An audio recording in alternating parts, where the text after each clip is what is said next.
Doctor G Gopakumar. Pakistan എപ്പോഴും കാലാകാലങ്ങളായി ഭാരതത്തെ ദ്രോഹിക്കുന്ന ഒരു നയം തന്നെയാണ് പിന്തുടർന്നു പോകുന്നത്. അതിർത്തിയിൽ വെടിവയ്പ് ഉൾപ്പെടെയുള്ള കാര്യങ്ങൾ, ഗ്രാമവാസികളെ പിടിച്ചുകൊണ്ടുപോകൽ, അങ്ങനെ എപ്പോഴും പ്രകോപനം സൃഷ്ടിക്കത്തക്ക രീതിയിലാണ് മുന്നോട്ട് പോയിക്കൊണ്ടിരിക്കുന്നത്. അവർക്ക് സൗകര്യം കിട്ടുമ്പോഴെല്ലാം ഭാരതത്തെ കടന്നാക്രമിക്കുക, ഭാരതത്തിനുള്ളിൽ ഏതൊക്കെ രീതിയിലുള്ള വിധ്വംസക പ്രവർത്തനങ്ങൾ ചെയ്യാമോ അതെല്ലാം ചെയ്യുക എന്നുള്ളത് തന്നെയാണ് പാകിസ്ഥാൻ്റെ എപ്പോഴത്തെയും നിലപാട്. ഇവിടെ അതിൻ്റെ ഏറ്റവും വലിയ ഉദാഹരണമായി 26 നിരപരാധികളെ കൊന്നപ്പോൾ നമുക്കത് മനസ്സിലാക്കാൻ സാധിച്ചു. അവർ സാധാരണക്കാരെ കൂടി ലക്ഷ്യം വെച്ചിപ്പോൾ മുന്നോട്ട് പോകുന്നു എന്നുള്ളത്. മതം ചോദിച്ച് നമ്മൾ നേരത്തെ പറഞ്ഞതുപോലെ എല്ലാ സംസ്ഥാനങ്ങളിൽ നിന്നുമുള്ള സാധാരണക്കാരെയാണ് നിറയൊഴിച്ചുകൊണ്ട് കൊന്നൊടുക്കിയത്. ഇവിടെ ഭാരതം ആദ്യം സ്വീകരിച്ച നടപടി എന്ന് പറയുന്നത് നയതന്ത്ര തലത്തിൽ തന്നെയായിരുന്നു. കൃത്യമായ നയതന്ത്ര നടപടിയിലേക്ക് ഭാരതം കടന്നു. തുടർന്ന് പ്രതിരോധ മന്ത്രിയും പ്രധാനമന്ത്രിയും സൈനിക മേധാവികളും ചേർന്ന് തുടർന്നുള്ള നീക്കങ്ങൾക്കായി നിരന്തര യോഗങ്ങൾ ചേർന്നുകൊണ്ടിരിക്കുകയാണ്. ഇന്നും ആഭ്യന്തര മന്ത്രാലയത്തിൻ്റെ യോഗം ചേർന്നുകൊണ്ടിരിക്കുന്നു വിവിധ സേനാ മേധാവികളുമായി. അപ്പോൾ നയതന്ത്ര തലത്തിൽ ഭാരതം നീക്കം ആരംഭിച്ചു. ഇനി ഏവരും പ്രതീക്ഷിക്കുന്നത് ഒരു സൈനിക നടപടിയാണ്. പക്ഷേ അത് അതീവ രഹസ്യ സ്വഭാവമുള്ളതാണ്. അതത്ര എളുപ്പം സാധ്യമാകുന്നതുമല്ല. അതിൻ്റെ വരും വരായ്മകളൊക്കെ ചർച്ച ചെയ്യേണ്ടതുമുണ്ട്. അതൊരു ഭാഗത്ത് നിൽക്കുന്നു. അപ്പോഴാണ് ഇത്തരത്തിലൊരു സൈനിക നടപടി ഉണ്ടായാൽ എന്നുള്ളത് ലക്ഷ്യം വെച്ചുകൊണ്ട് ചൈന പരസ്യ പിന്തുണ അറിയിക്കുന്നത്. ഇപ്പോൾ തുർക്കിയും രംഗത്തെത്തിയിട്ടുണ്ട്. ഇങ്ങനെ ഒരു ഭാഗത്ത് സൈനിക നടപടി ഉണ്ടായാൽ പാകിസ്ഥാനോട് ചേരേണ്ടുന്ന രാജ്യങ്ങൾ ഏതൊക്കെ എന്നുള്ള നിലയിൽ പരസ്യ പിന്തുണയുമായി ചൈനയും തുർക്കിയും രംഗത്തെത്തുന്നു. ഭാരതം അപ്പോഴും സ്വീകരിക്കുന്ന നിലപാട് എന്ന് പറയുന്നത് ഈ ഭീകരാക്രമണത്തിൽ പാകിസ്ഥാന്റെ പങ്കെന്ത് എന്നുള്ളത് ലോകരാഷ്ട്രങ്ങൾക്ക് മുൻപിൽ തെളിവുകൾ സഹിതം അവതരിപ്പിക്കുക എന്നുള്ളതാണ്. ഇത് രണ്ട് വശങ്ങൾ ഇങ്ങനെ നിലനിൽക്കുമ്പോഴാണ് ഏറ്റവും ദൗർഭാഗ്യകരമായ ചില പരാമർശങ്ങളും പ്രസ്താവനകളും ഭാരതത്തിനകത്തു നിന്നും രാഷ്ട്രീയ പാർട്ടികളുടെ, പ്രതിപക്ഷ പാർട്ടികളുടെ ഭാഗത്തു നിന്നും ഉണ്ടാകുന്നത്. ശരിക്കും ഇത്തരം പ്രസ്താവനകൾ, രാജ്യത്തിനകത്തു നിന്നുണ്ടാകുന്ന പ്രസ്താവനകൾ അഭികാമ്യമാണോ? ഇത് ഈ അവസരത്തിൽ ഒഴിവാക്കേണ്ടതല്ലേ? നയതന്ത്ര തലത്തിൽ സ്വീകരിച്ച നടപടിക്കൊപ്പം നാളെ ഒരു കാലത്ത് പാകിസ്ഥാനെതിരെ ഭാരതം മുന്നോട്ട് പോയാൽ പോലും എല്ലാവരും ഒറ്റക്കെട്ടായി നിൽക്കുന്ന ഒരു സമീപനത്തിലേക്കല്ലേ ഈ അവസരത്തിൽ നമ്മൾ ചെന്നെത്തേണ്ടത്? വളരെ ശരിയായൊരു നിരീക്ഷണമാണ് നടത്തിയത്. ബ്രിഗേഡിയർ പറഞ്ഞ കാര്യങ്ങളോടൊപ്പം പൂർണ്ണമായും യോജിക്കുകയും കാശ്മീർ ജനതയോടൊത്തുള്ള സ്നേഹമൊന്നും അല്ല പാകിസ്ഥാന്, മറിച്ച് ഏറ്റവും പ്രധാനപ്പെട്ട ഇൻഡസ് നദിയിലെ വെള്ളം അത് പരമാവധി പാകിസ്ഥാന് ലഭിക്കാനും അതുവഴി അവരുടെ കാർഷിക സമ്പദ് വ്യവസ്ഥ ശക്തിപ്പെടുത്താനും ഉൾപ്പെടെയുള്ള കാര്യങ്ങളാണ് എന്നും പാകിസ്ഥാനെ സ്വാധീനിച്ചിരുന്നത്.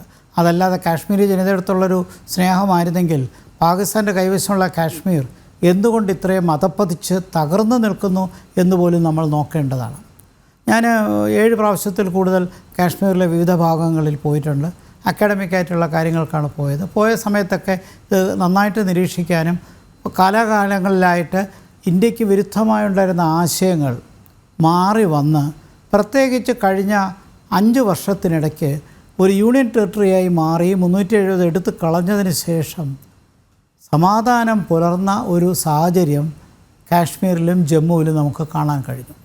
അത് വളരെ നല്ല പുരോഗതിയിൽ പോകുമ്പോൾ കർഷകർക്ക് നല്ല വില കിട്ടുന്നുണ്ട് അവരുടെ പ്രോഡക്ട്സിന്, കർഷക ഉൽപ്പന്നങ്ങൾക്ക്. അതോടൊപ്പം തന്നെ ടൂറിസം വളരെ ശക്തി ആർജിക്കുകയും 2024 വരെയുള്ള കണക്കനുസരിച്ച് 2.5 കോടി ടൂറിസ്റ്റുകൾ കാശ്മീരിൽ ഈ കഴിഞ്ഞ 4 വർഷത്തിനിടയ്ക്ക് 2020 മുതൽ 2024 വരെ അവിടെ സന്ദർശിച്ചിട്ടുണ്ട്.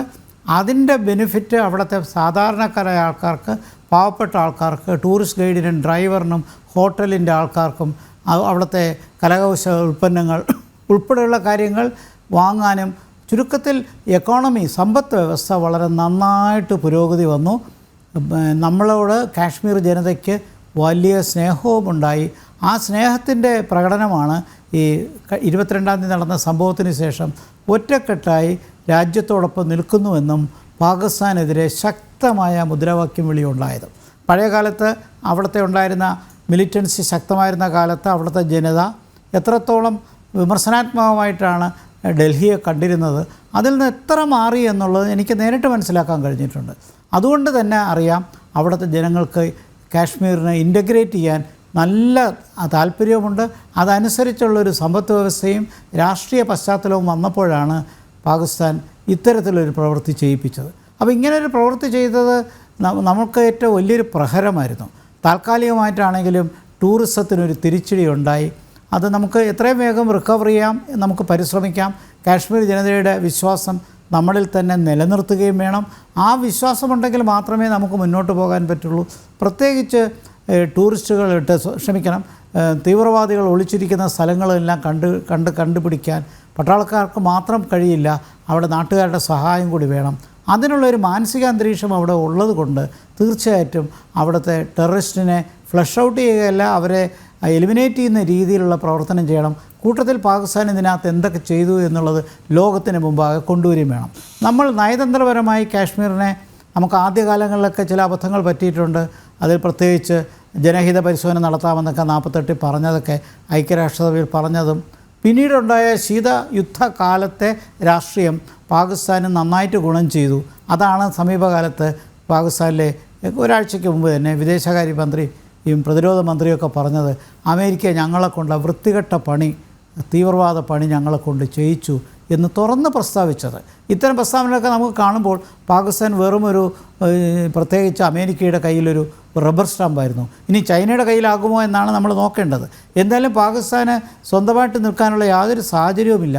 പക്ഷേ അതേസമയം അവർക്ക് അമേരിക്കയുടെ കൂടെ നിന്ന് ശീതസമരകാലത്ത് ഇന്ത്യയെ എത്രത്തോളം ഉപദ്രവിക്കാമോ, ഐക്യരാഷ്ട്രസഭയിൽ നമ്മൾ നടത്തിയ നയതന്ത്രത്തെയൊക്കെ എതിർക്കാൻ നമുക്കൊന്ന് റഷ്യ, സോവിയറ്റ് യൂണിയൻ നമ്മളെ സഹായിച്ചു. ഇനിയിപ്പോഴുള്ള സാഹചര്യത്തിൽ ഇപ്പോൾ അന്ന് ലോക രാഷ്ട്രീയ രംഗം പൂർണ്ണമായും മാറി. ശീതസമരം അവസാനിച്ചു. ഒരു കാലത്ത് ഏകശിലായുഗം വന്നു, യൂണിപോളാർ വേൾഡ് വന്നു.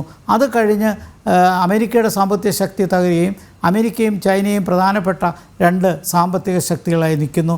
സൈനിക ശക്തിയായി റഷ്യ നിൽക്കുന്നു. പിന്നെ സാമ്പത്തിക ശക്തിയായി 5ാം സ്ഥാനത്ത് നമ്മൾ നിൽക്കുന്നു.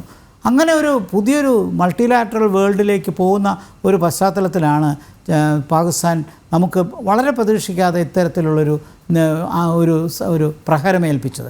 നേരിട്ടുള്ളൊരു യുദ്ധത്തിൽ പാകിസ്ഥാന് നമ്മെ ഒന്നും ചെയ്യാൻ പറ്റില്ല. നയതന്ത്രപരമായിട്ട് ചൈന അല്ലാതെ പാകിസ്ഥാൻ്റെ ഇപ്പോൾ ആരും നിൽക്കുന്നില്ല എന്നുള്ളതാണ്. ടർക്കി വല്ലതും നിൽക്കുന്നുണ്ടെങ്കിൽ അത് അവർക്ക് അത്രയ്ക്കുള്ള ശക്തിയേ ഉള്ളൂ. ഐക്യരാഷ്ട്രസഭയിൽ അവിടുത്തെ 5 പ്രധാനപ്പെട്ട ശക്തികളിൽ ചൈന മാത്രമേ പാകിസ്ഥാനോടൊപ്പം നിൽക്കുന്നുള്ളൂ. പാകിസ്ഥാൻ അടുത്ത വർഷവും ഈ വർഷവും അടുത്ത വർഷവും ഐക്യരാഷ്ട്രസഭയിലെ നോൺ വീറ്റോ പവർ രാജ്യമാണ്, ഒരംഗമാണ്. പക്ഷേ അത് കഴിയും. ആ ടേൺ നമുക്കൊക്കെ ഒരുപാട് പ്രാവശ്യം വന്നിട്ടുണ്ട്, ഇനിയും വരികയും ചെയ്യും. അപ്പോൾ നോൺ പെർമനൻറ്റ് നേഷൻ ആയിരിക്കുന്നതിൽ വലിയ കാര്യമൊന്നുമില്ല. പക്ഷേ നയതന്ത്രപരമായിട്ട് നമുക്ക് പാകിസ്ഥാനെ നേരിടണം. നമുക്ക് നയതന്ത്രമായിട്ട് മാത്രം നേരിട്ടാൽ പറ്റില്ല. നയതന്ത്രപരമായിട്ട് നേരിടണം, തന്ത്രപരമായി നേരിടണം, സാമ്പത്തികപരമായി നേരിടണം. അപ്പോൾ സാമ്പത്തികപരമായിട്ട് നേരിടുന്നതിൻ്റെ ഒരു നല്ല ഉദാഹരണമാണ് പ്രധാനമന്ത്രി പറഞ്ഞത്, രക്തച്ചൊരിച്ചിലും സൗജന്യ ജലവും ഒരുമിച്ച് നടക്കത്തില്ല. അതിൻ്റെ ഫലമാണ് ഇൻഡസ് വാട്ടർ ട്രീറ്റി നമ്മൾ എടുത്തു കളയാൻ പോവുകയാണെന്ന് പറയുകയും അതിൻ്റെ തിരിച്ചടി പാകിസ്ഥാന് കിട്ടിത്തുടങ്ങുന്ന ലക്ഷണങ്ങളൊക്കെ ഇപ്പോൾ നന്നായിട്ട് കാണുന്നുണ്ട്. ഉറി നദിയിലെ വെള്ളം തുറന്നു വിട്ടപ്പോൾ തന്നെ പാകിസ്ഥാൻ ഓക്കുപൈഡ് കാശ്മീർ വെള്ളപ്പൊക്കത്തിലായി എന്ന് നമ്മൾ കാണുന്നുണ്ട്. അപ്പോൾ ചുരുക്കത്തിൽ പാകിസ്ഥാനെ സമ്മർദ്ദത്തിലാക്കുക. ഈ പാകിസ്ഥാനെ സമ്മർദ്ദത്തിലാക്കുക മാത്രമല്ല, ഈ സമയത്ത് നമ്മൾ ചെയ്യേണ്ടത് അവർക്ക് ഒരു ശിക്ഷാ നടപടി നമ്മൾ കൊടുത്തേ പറ്റൂ. നമ്മളൊരു ആൾ ഔട്ട് യുദ്ധത്തിലേക്ക് നമ്മൾ ഒരുപക്ഷെ പോകത്തില്ലായിരിക്കാം, പക്ഷേ അതേസമയം നമുക്ക് കിട്ടിയ പ്രഹരത്തിന് തിരിച്ചൊന്നും നമ്മൾ കൊടുത്തേ പറ്റൂ. അങ്ങനെ ഒരു ശിക്ഷണാ നടപടിയോടുകൂടിയുള്ള നയതന്ത്രമാണ് ഇനി വേണ്ടത്. അതാണ് നമ്മൾ ഉദ്ദേശിക്കുന്നത്. അപ്പോൾ ഈ സമയത്ത് രാജ്യം ഒറ്റക്കെട്ടായി നിൽക്കണം. താങ്കൾ പറഞ്ഞതിനോട് പൂർണ്ണമായി യോജിക്കുകയാണ്. ഒറ്റ സ്വരത്തിൽ വേണം നമ്മൾ നിൽക്കേണ്ടത്. നമ്മുടെ ജനാധിപത്യ രാജ്യമാണ്, അഭിപ്രായം പറയാനുള്ള സ്വാതന്ത്ര്യമുണ്ട്. ഈ അഭിപ്രായം പറയാൻ ഇനിയും അവസരം ഇഷ്ടം പോലെയുണ്ട്. എത്രയോ കാലം പറയാം, ഇത് കഴിഞ്ഞാലും പറയാം. പക്ഷേ ഇപ്പോൾ നിൽക്കുന്നത് യുദ്ധത്തിൻ്റെ കാർമേഘത്തിൻ്റെ പശ്ചാത്തലത്തിലാണ്. അങ്ങനെ കാർമേഘങ്ങൾ ഉരുണ്ടുകൂടിയിരിക്കുന്ന സമയത്ത് രാജ്യത്തിനകത്ത് അഭിപ്രായ ഐക്യമില്ല എന്നൊരു സന്ദേശം കൊടുക്കുന്നത് ഒരു രാജ്യത്തിൻ്റെ ദേശീയ ശക്തിക്ക് ഒട്ടും യോജിച്ചതല്ല.